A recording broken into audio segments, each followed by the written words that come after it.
Okay, perfect. So welcome everyone to our PreMed STAR webinar. We're about to dive in and learn all about Duke School of Medicine, but before we do that, I just wanted to make a few general announcements. I wanted to welcome all of our 250 new members who joined in the past 36 hours. Let me be one of the first people to tell you welcome to the PreMed STAR community. Since we have had a huge surge recently in new registered pre-meds, I thought I would just do a quick little demo of the site. So you guys can see here is my PreMed STAR profile page, and this is kind of just what the dashboard looks like. So you can see questions and comments and pictures that all these other pre-meds around the country and even some international students are posting. And there's really so much to get out of PreMed STAR. So I'm just gonna highlight some of the really key resources I like to use. The first one is the profile. So one of the big things about being a pre-med is staying organized in what you guys do during your pre-med years. And so this is the best feature, in my opinion, on PreMed STAR because I get to keep everything that I've done in line and on track. So you guys can go ahead and upload your profile here. Don't forget to add a profile picture and fill out your profile with as much information as you can. That way recruiters can see everything and keep up with your progress. So I'm just going to scroll down here and show you. You can create like a little about me video and a little bio explaining what you're up to. And typically I have all this filled out. I did remove it just for the purposes of this webinar, but you can throw in your GPA undergrad if you did a graduate degree, that GPA, your MCAT score, and then also log all of your clinical hours. And the rest of this profile is kind of just like a CV, where you can have separated activities and involvements where you get to list them all, your years involved, and descriptions underneath. So that way, once you do get around to application time, you're not scrambling trying to figure out what you did, which months, and everything like that. So everything here is in line, and we have it separated nicely with clinical experience, work experience, research, and other activities like publications and awards, scholarships, and honors. So you guys are gonna definitely wanna keep up with your profile. That way you have everything ready for application time and recruiters on the site can see your profile and reach out to you if you pique their interest. So there's definitely a little bit of incentive there to keep everything up to date. And I did mention that we do have some recruiters on the site. So let me go here to our recruitment center. How many of you have visited the recruitment center so far?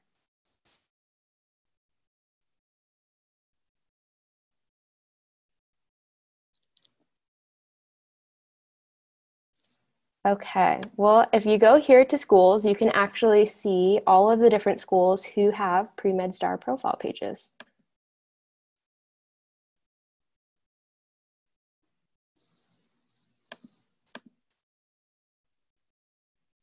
Okay, so if you go here, you see all of the US medical schools and also post-bac programs that are affiliated with UCI.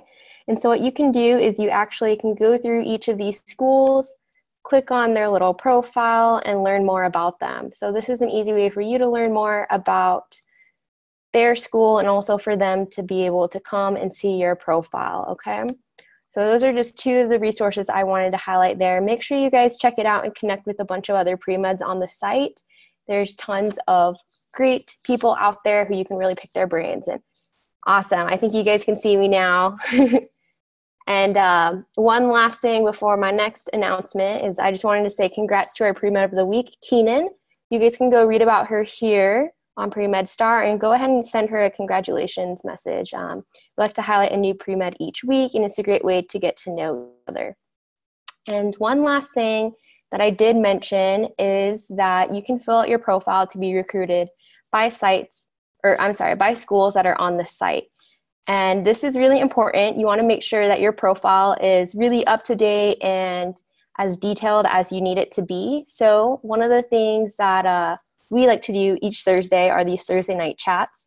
And Dr. Dill, if you can, just throw that registration link into the chat. That way, if anyone wants to come and learn how to boost up their profile or how to round out some of the rougher edges, we can do that at that Thursday night chat. And that's just like a really low-key meeting where we all get to know each other and critically assess each other's profiles.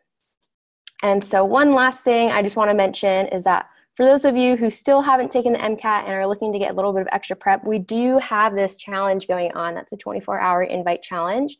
So you have 24 hours starting now to invite all the pre-meds you know, and whoever gets the most pre-meds to download the app and join the site will win a free comprehensive Kaplan MCAT prep course. So go ahead and take advantage of this opportunity so that way you guys kill it on the MCAT. And so without further ado, I want to go ahead and introduce Dr. Armstrong to everyone. Dr. Armstrong, are you able to bring your mic on? I think so. Can you hear me now? Okay, perfect. Yes, we can hear you. So thank you so much for filling in this last minute. And if there's anyone who I know who would be a Duke expert, it would be you. So Dr. Armstrong received her undergraduate degree from Duke, attended St. Louis University School of Medicine, did her postgraduate training in pediatrics and pediatric cardiology at UCLA and Duke. She then became the Associate Dean of Admissions at Duke and is now the Senior Associate Dean for Student Diversity, Recruitment, and Retention. So everyone please welcome Dr. Armstrong. Hello. Hi. Perfect, Dr. Armstrong. Do you want to go ahead and just give a little brief introduction about yourself? Sure. I've done admissions at Duke for more than 20 years and have had the opportunity to revise the entire process, take it out to the web, and do the majority of recruiting for the medical school. So I guess there's a question about what separates Duke from everybody else. Mm-hmm. And when and how should I start preparing to apply to Duke? Okay, let me just do the first part of it. Duke, for many years, was considered the outlier because basically our students do their basic science preparation in 1 year. And there are a lot of people who think, well, if you don't do 2 years of basic science, you're obviously not prepared. Our students do exceptionally well in basic science because they're taught with the notion that everything that we know about basic science is in the process of changing. So instead of having people memorize a bunch of stuff to take tests that will have no relevance, we teach for the future. So our students essentially get a very broad but nicely detailed introduction to basic science in the first year. They start seeing patients in the first year in small groups with faculty preceptors. They do what most people wait to do in the second year in terms of physical diagnosis in the first year. And their second year is full-time on the clerkships. And so they do what most people wait now to do in their third year or late in their second year. They're finished at the end of the second year. The third year, Duke is a required year of research or a time to do another degree. So we have collaborative programs with our graduate school, with the School of Public Health at the University of North Carolina, in our professional schools, in global health, and any number of disciplines. The MD, PhD students do their first 2 years with their medical school class, and then they begin their PhDs in the third year. Students can come in as regular MD students and transition, even if they have not applied to the MST program, transition in the third year to MST. And usually the MST students take 6 years to get both degrees. So our students do any number of things in the third year. Global health is a big and very popular discipline for the third year. And then the fourth year is a year to get ready to be an intern.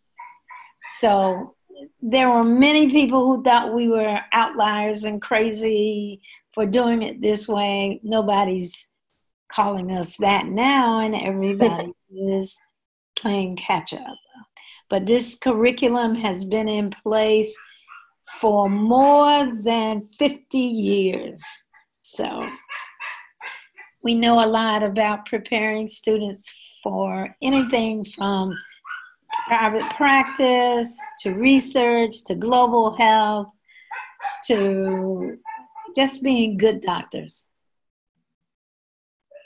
Awesome. So do you have any specific advice on when students should really start preparing themselves to apply to Duke? They should prepare themselves to apply to Duke the same time they do to everywhere else. I think that the strength of an application has to do with making sure that we know who you are, both as an individual as well as a potential academic. So how you present yourself in the application, both the MCAT application as well as the secondary application, tells us a tremendous amount about what kind of person you are, how mature you are, how you have taken chances or not taken chances, why you are a good match for medicine. All of those things reflect how much thought and preparation you have put in for medical school. Okay, awesome. Thank you. And so a few more questions that came in specifically to Duke. So you were a Duke undergrad. How does the School of Medicine look upon Duke undergrads who apply to their medical school? The same as we do for students from the University of California, from Harvard, from Morehouse. Having gone to Duke does not confer any added advantage at all. So there are good students from Duke, and there are exceptional students from Duke, and there are mediocre students from Duke. And so going to Duke as an undergraduate does not necessarily confer an advantage in terms of getting in an applicant pool where we have 8,000 applications. Right. And then are there any differences between how you guys screen in and out of state applicants? No, none whatsoever. Okay. And then do you guys accept international students? I know we have a few of those on the site. Yes, we do. Awesome. Perfect. And then someone brought up an interesting question on how they're able to get an opportunity to tour your medical school. Well, there are two ways. The first is to apply to the medical school and be invited for an interview. We don't do regional interviews for students applying.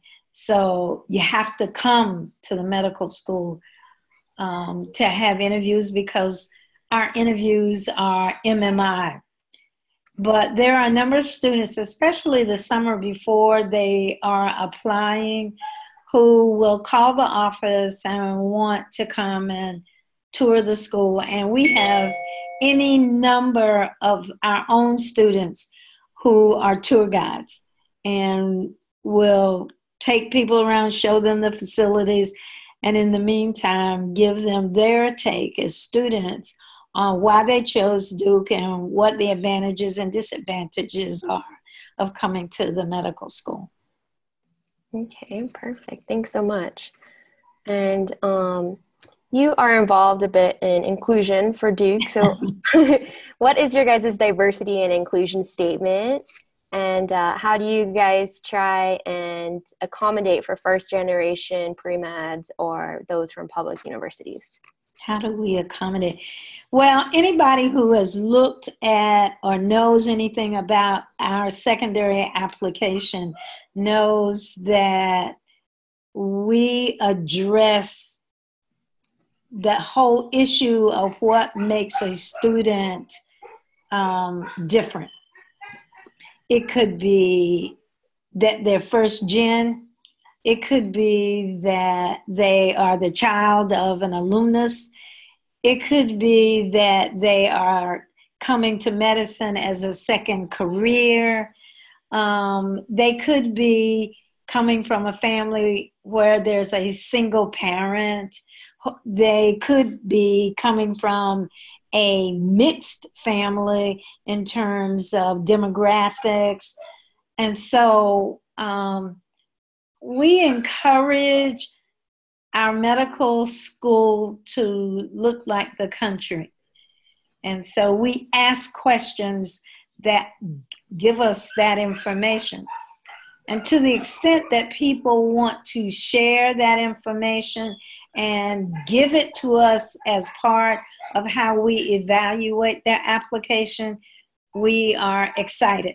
If you don't want to, you don't have to. But if you don't give us the information, there's no way that we can surmise it in our process to see if we're going to invite you for a visit to the medical school to interview. So no one should be intimidated by the fact that they have something about them that is not different. It is unique. And we see these things as something that describes unique. Okay, perfect. I'm sorry, I just accidentally jumped through some of the slides there. So let's go ahead on to the next one. I'm assuming someone has applied to Duke Medical School and maybe they are waitlisted. Do you have any advice for those students who are waitlisted? If there are things about a student that happened beyond the application, so perhaps they won an award, perhaps they got a fellowship to do research, perhaps they got something that happened to them that there was no way that they could tell us. We encourage updates because we're not a school that rolls. We have a single decision date, and not everybody that we accept on the first round decides that they want to accept us. And so the information that comes that is additive to the application, because it's an electronic application, is easy for us to update. And then as we start looking to fill the class, then we have it. So we have a lot of students who have had things happen to them that they just, because of the lengthy application cycle, they just didn't get a chance to tell us. And we encourage them to send updates. Okay, great piece of advice there. And then let's see. What was the average GPA and MCAT score for the last matriculating class? 3.8 with a range of 2.9 to 4.0 on the GPA. MCAT scores of 494 to 529. And the average was pretty high, in the mid 5 teens, so 515. Okay. Okay, and then you did just mention that you guys actually aren't on rolling admission. So that's right. Do you have any advice for someone? Would it affect them if they applied later in July or August instead of the beginning of June? No, it doesn't, because we're constantly reading applications. So I think I was mentioning to Dale that the application process at Duke is a big one. We have a set of people who do nothing but read applications toward interview. We have a separate set of people whom we train for interview. We have a separate set of people who sit on the executive committee, and then we have a subset of that group who make the final decisions about accept, waitlist, or reject. And so we're constantly reading applications, and every application gets 2 unique reads. So it's the best that we can do given the number of applications that we have, but we have people for whom we have incented the process so that they get credit toward their faculty, they get credit toward tenure as part of their service to a department. And so they really don't want to interview, but they love reading applications and they read a lot. But as I told Dale, we train everybody who does this work, everybody. And when I mean train, we train them in the process. We show them examples of what we think are really, really strong applications and everything in between. And then everybody is required to do training for implicit bias.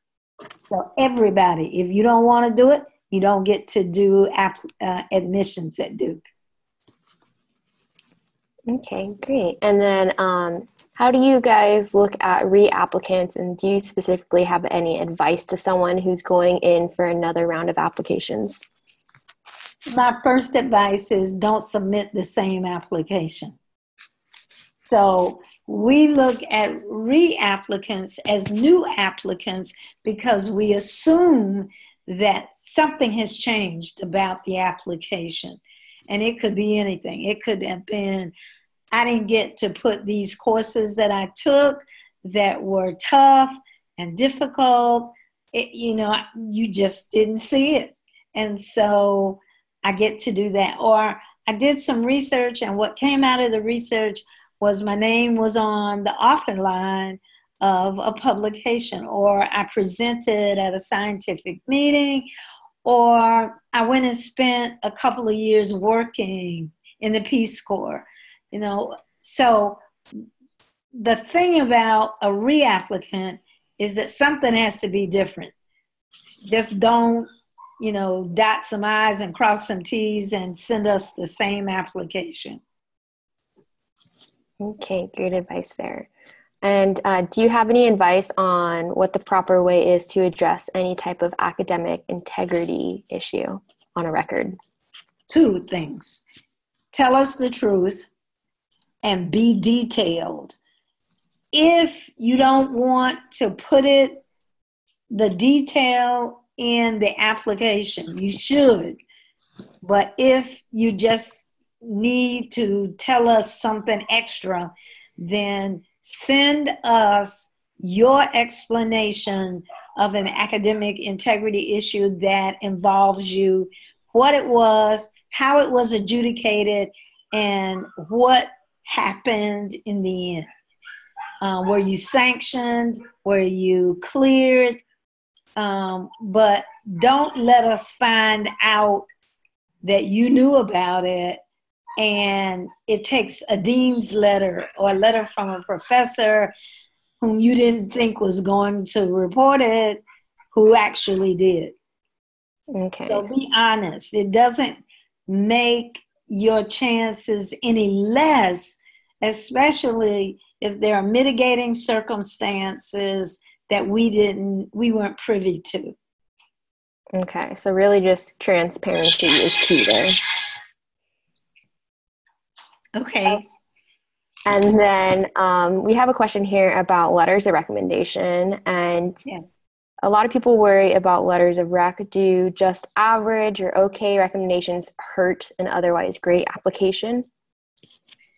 Okay, the first thing that everybody needs to do is, if you are asking an individual professor to write you a letter of recommendation, what you should ask is, can you write me, or do you feel comfortable in writing a strong recommendation for medical school?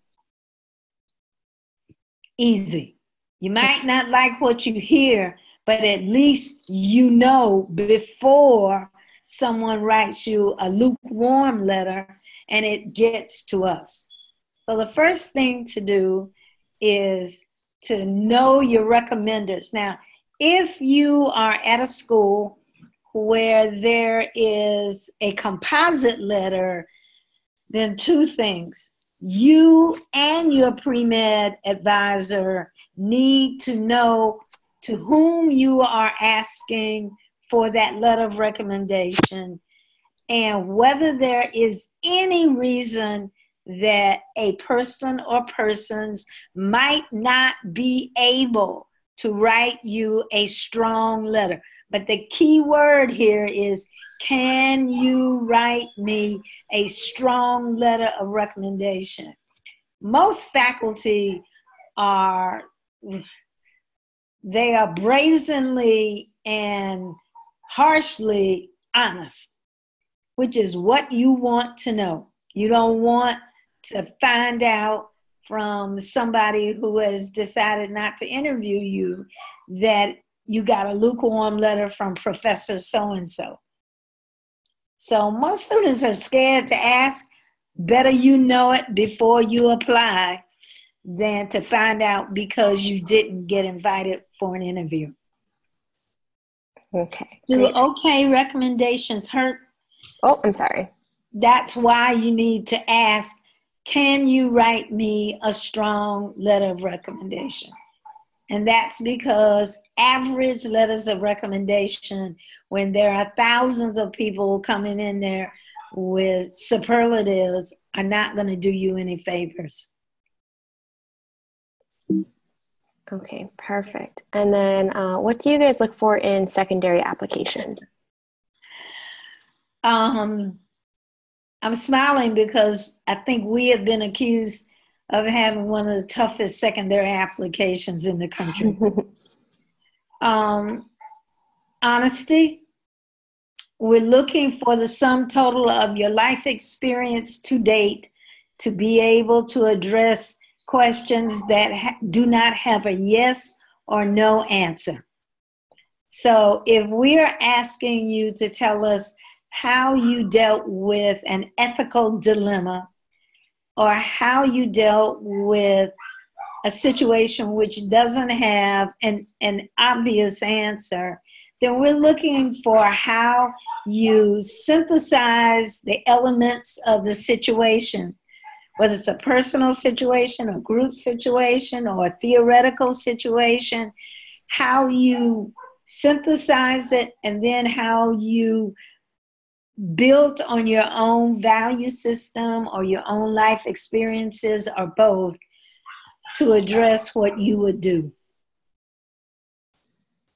Okay. The other thing I will tell you all is to have somebody who isn't applying to medical school, whom you consider to be honest, to read your application. And if you come off sounding sincere and mature and poised, they will probably tell you. If you come across sounding like a jerk, they probably will tell you that.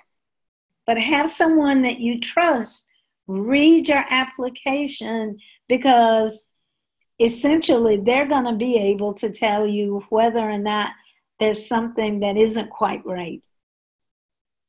Okay, so then after secondaries, what makes the difference between someone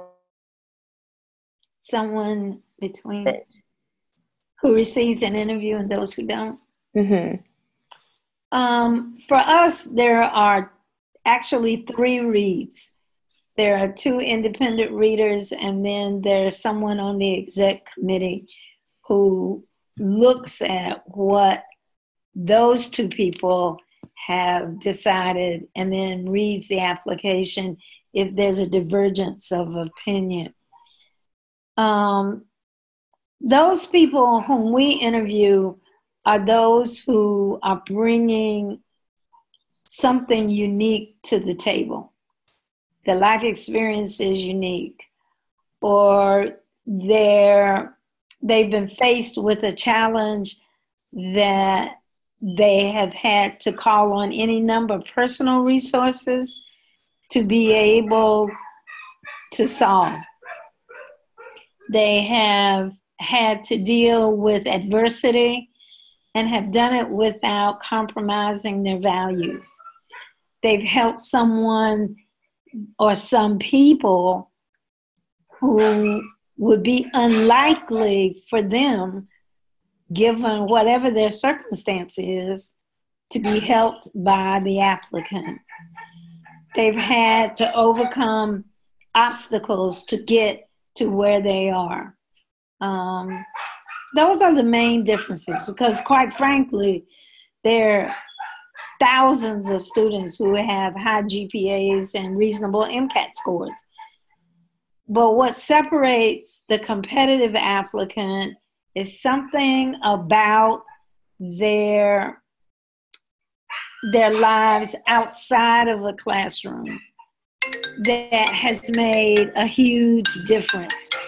And so what we do is we try to have enough diversity in those who read so that we get a good feel for whether or not this is a student who would contribute to our medical school community. So for instance, we have really been able to identify people who bring really unique challenges to getting through college and getting through post-college. Some of them are coming from families who couldn't contribute to their college career. Some are actually coming to us after having had an overwhelmingly terrible event. And they can describe to us how they actually got through it.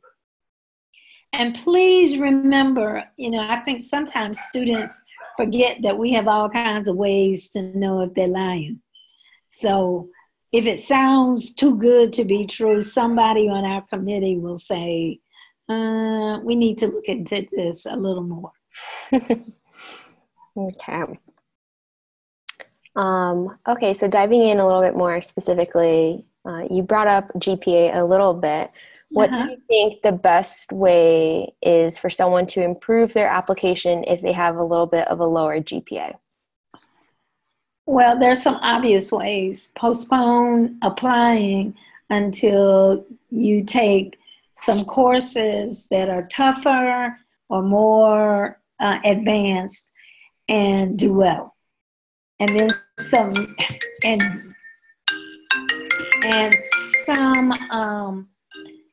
some of those individuals have been strong enough and courageous enough to take on some of those courses and do very well.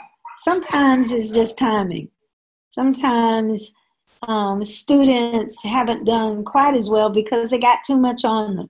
They're having to work, or they made a bad choice and gotten involved in too many things. And a lot of that is a function of maturity.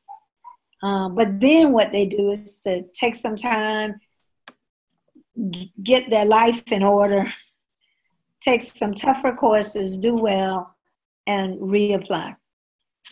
One of the other options that we give students is to work with us through post-bac programs, or there are fewer people who are going to grad school.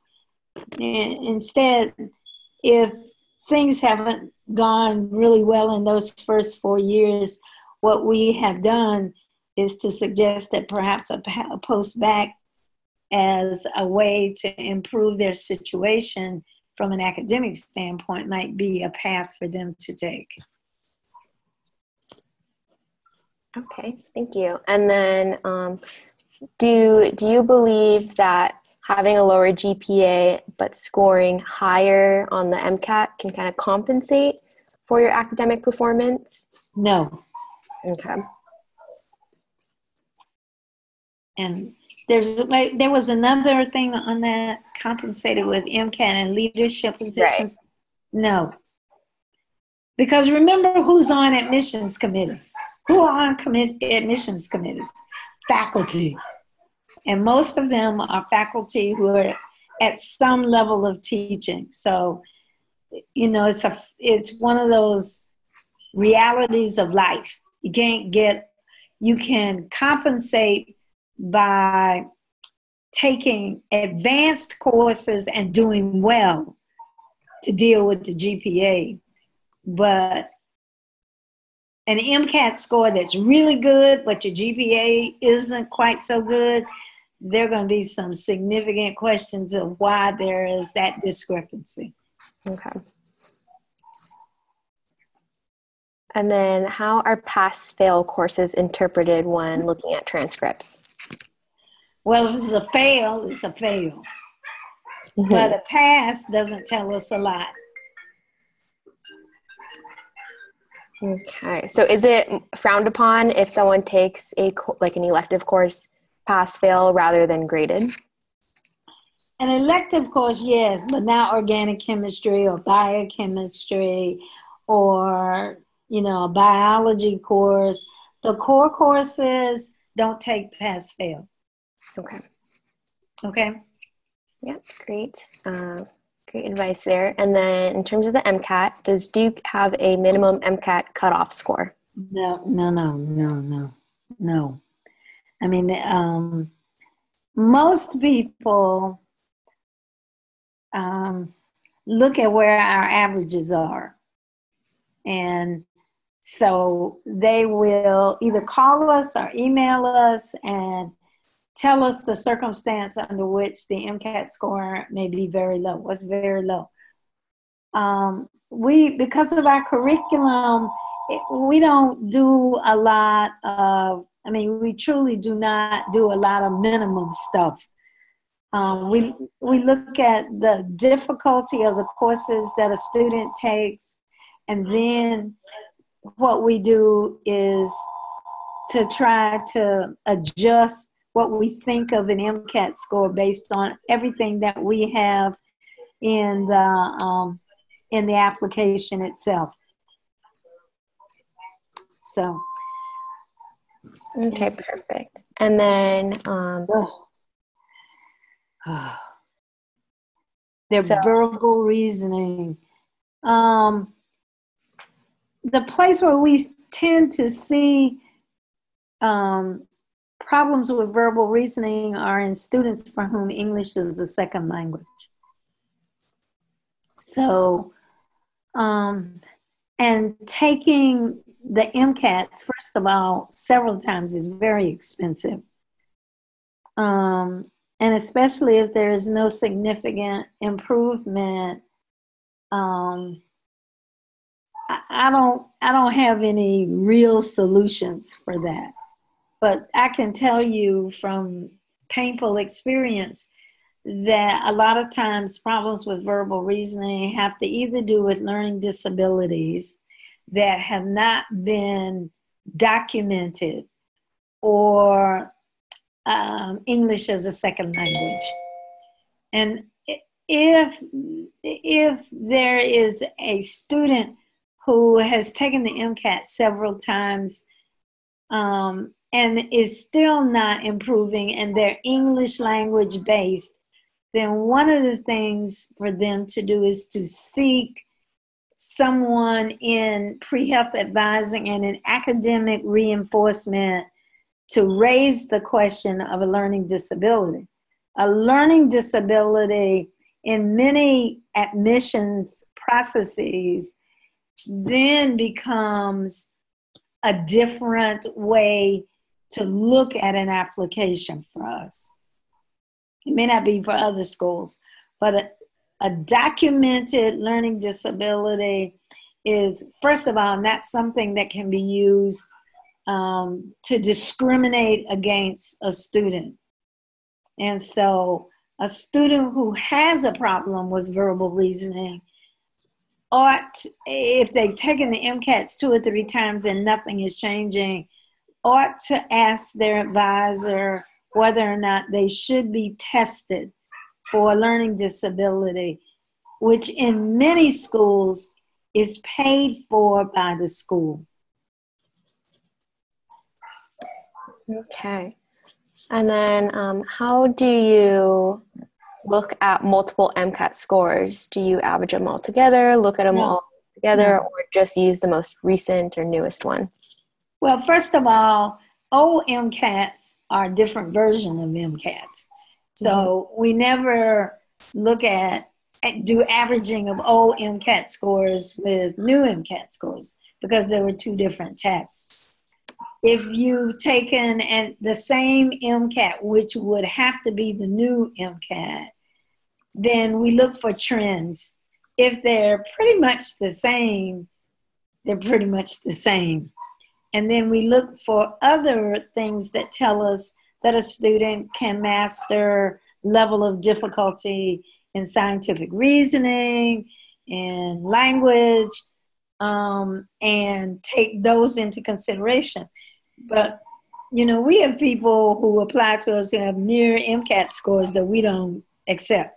We don't even interview because the rest of the application is not consistent with what it is we're looking for in students. So MCAT scores are just one descriptor of a student's academic ability. Okay, great. And then you already answered this one. No, a higher MCAT score does not balance out a lower GPA. What you guys are looking for is just proof of strong academic performance. Exactly. That's right. Okay, so diving into extracurricular activities, how much does that play in evaluating a student's candidacy? Well, it depends on what the extracurricular activity is. There are some that we know really cut into the ability to prepare for medical school, the biggest of which is Division I or Division II athletics. If you are a scholarship athletic person, and somebody else is paying for you to go to school, then your flexibility becomes problematic. And where that is important is in who is doing the advising academically. I had the actual pleasure of having I'm an undergraduate advisor at Duke. So they're called pre-major advisors because I see the students for the first 2 years before they declare a major. And one of them is an extraordinary collegiate soccer player. And so what we did was we basically planned out her 4 years so that when she had her heaviest load was off cycle with soccer. And we did that with a football player, with a couple of football players.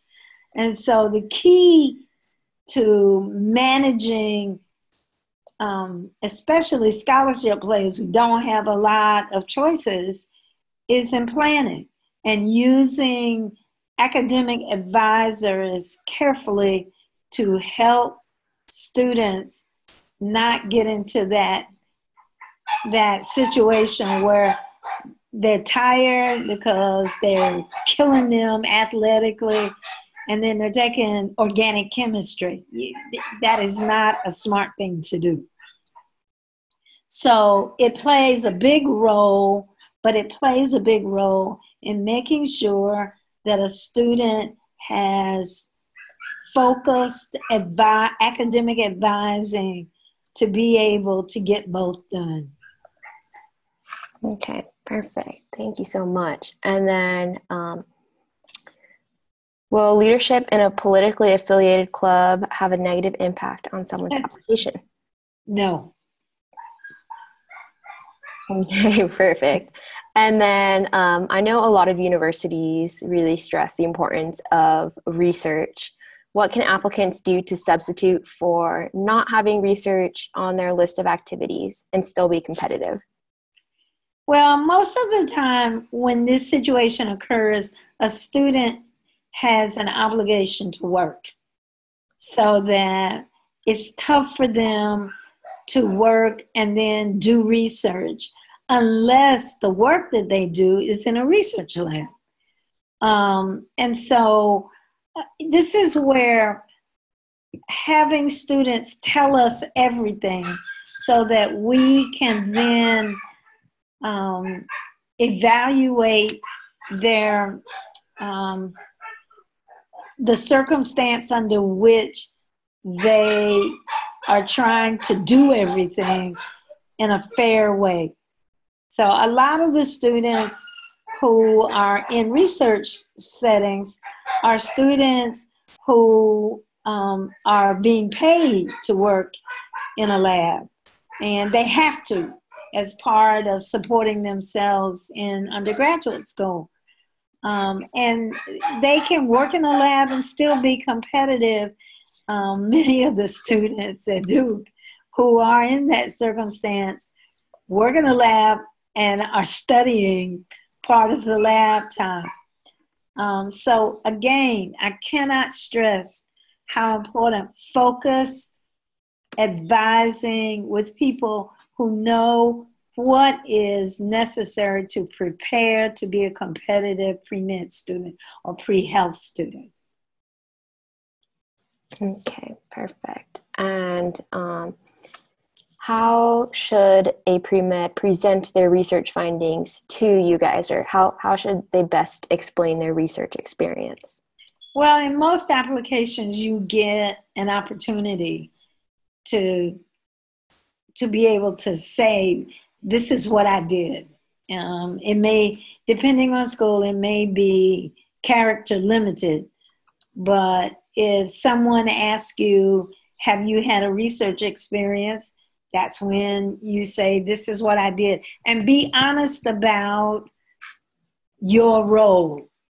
So do not blow it out of proportion, because some person on the admissions committee reading your application would be the person who knows someone at the place where you are allegedly doing research and can pick up a phone or send an email and find out how truthful that is. If it sounds too good, it probably is.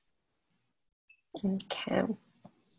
Perfect. And then I know we have quite a few non-traditional type questions that are coming in the Q&A here, but how does Duke differentiate or look at a student differently if they're non-traditional versus applying straight out of undergrad? Actually, an increase, the average age of our applicants are like 23. So most of them are taking what most people call a gap year, but they're taking time off because, quite frankly, most of them are tired. They work like crazy during college and they're just tired. So they may take a year off work, travel. They may have to work. But our admissions committee puts it in perspective. And as long as we have information from the students who are honest with us about why they took the time off, nobody's going to fault them because they didn't have the wherewithal to travel, or they didn't have the latitude to be able to take time off, or they were working. So many students, given the fact that they are applying later than in undergraduate school, we basically I think students are mistaken that we don't read for every little detail that they give us. And if they don't give us, with 8,000 applications and a bunch of people reading, we don't have time to call anybody. So if there are gaps in what you did for the 4 years or afterwards, then be honest enough to tell us, I needed to take a break. And so I didn't have a chance to work. I didn't have a chance to do research. I didn't have a chance to travel. I was between working academically and trying to work to support myself. And admissions committees who are not reasonable will ding you for it. But they're not places where you necessarily want to be in the first place. Okay. Our committee, you know, the level and depth to which our committee goes to be able to describe a student is remarkable. When they get to our executive committee process, we know just about everything that they have done and why they did it. And that is why being forthcoming and honest is so important. Okay, perfect. And then how does your school look at students who went back for either a master's degree, PhD, or post-bac?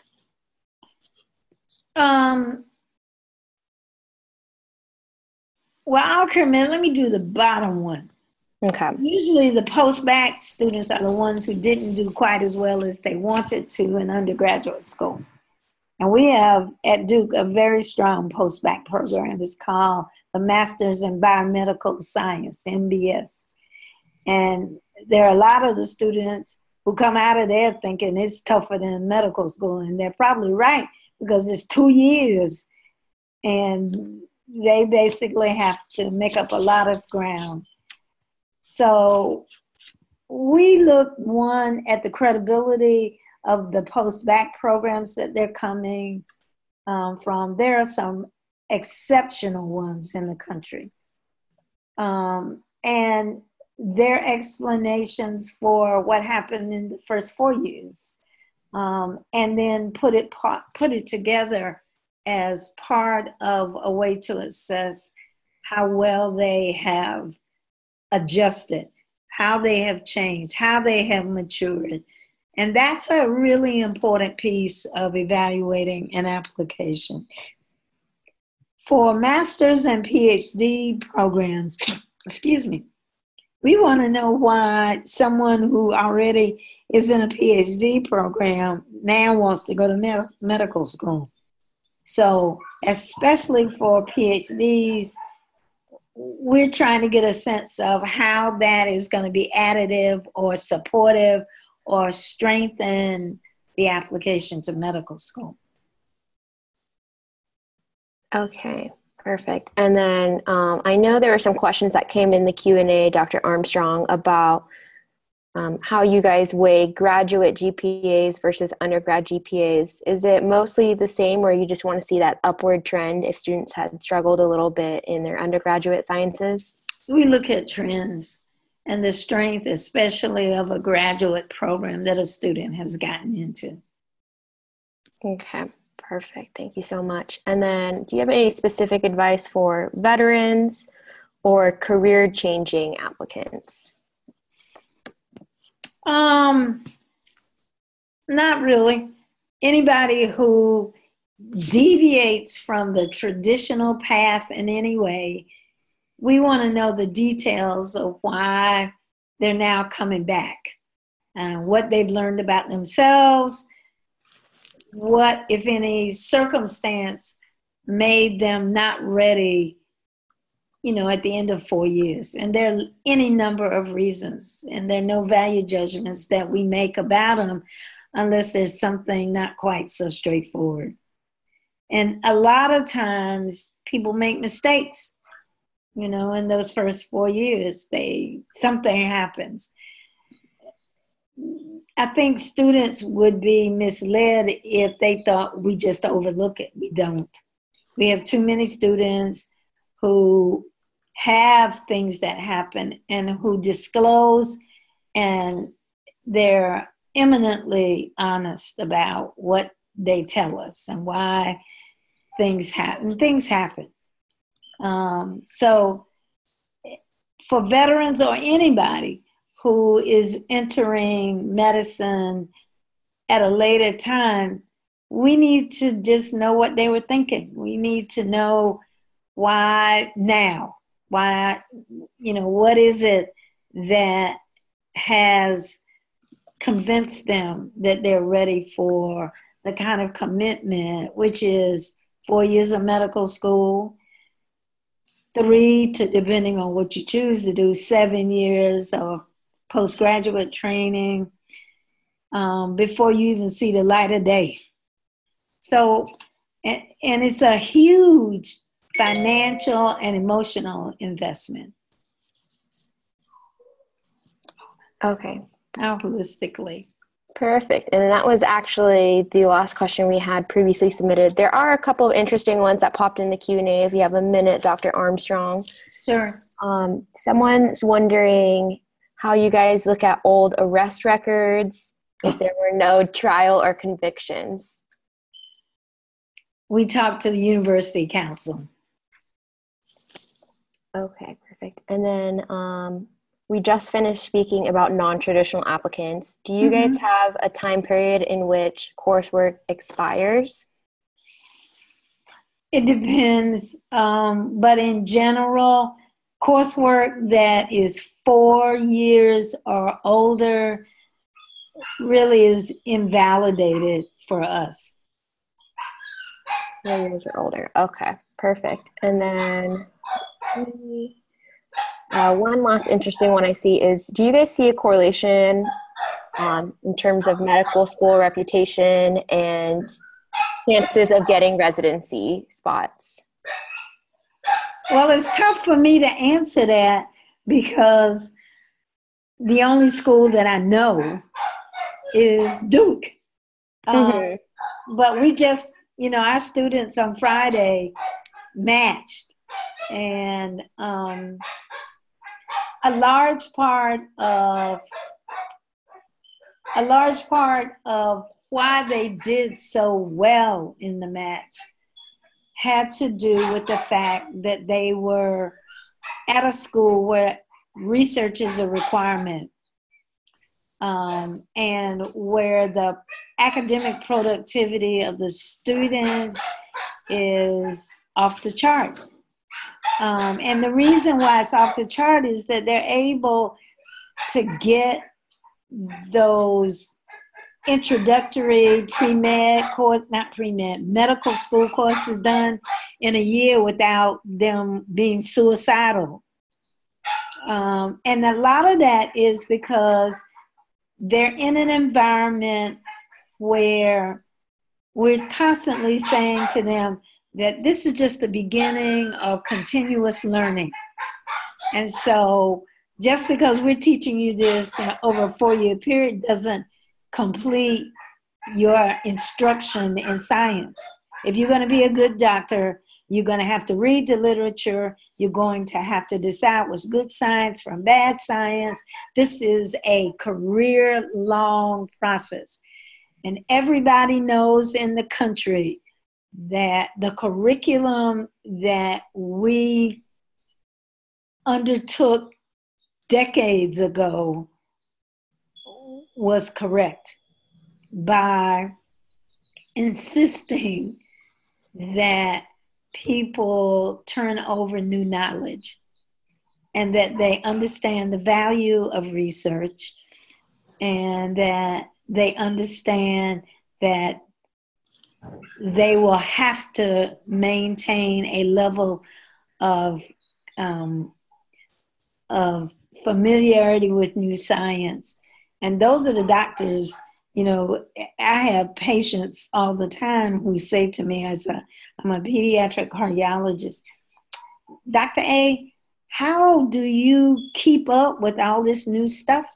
And what I say to them is, I keep up because I have to take care of somebody complex like your child. And I can't do my job if I'm using old dogma to take care of new problems. It's done. At that point, they say, okay, fine. Well, I think everybody who's going into medicine should be prepared for more of that. That when you take this on, it's not 4 years. It's not 8 years. It's a lifetime. Yeah, lifelong learning. Exactly. So you have to continue to teach yourself, to attend meetings, to be in an environment where new science is coming out, and you know how to tell good science from not so good science. Because the people who are going to suffer if you don't know are your patients. Mm-hmm. Okay. Well, Dr. Armstrong, thank you so much for joining us tonight. I know I got so much out of this. Say thank you in the chat. Okay. Really appreciate all your good words of advice. And then I do see one last question in here about if Duke will win the NCAA basketball championship. There's a lot of people in Durham hoping so. Yeah, I know my family is. A lot really depends on, they've got the talent. I went to Duke as an undergrad. Right. And so I lived through some terrible basketball, but I was there the night of their first national championship. Oh, it wow. was magic. And there are a lot of us who are hoping that they're going to continue to do well in the tournament, but we're proud of them. And if you think that the group of people that Coach K has assembled this year is good, they pale in comparison to what's coming next year. So. Oh man, okay, well, keeps all of us excited. We see a bunch of Duke comments inside the chat here. So thank you so much, Dr. Armstrong. Please enjoy the rest of your tonight. And let me just say that hopefully I won't be inundated, but if there are pressing questions, it's easy enough to find me.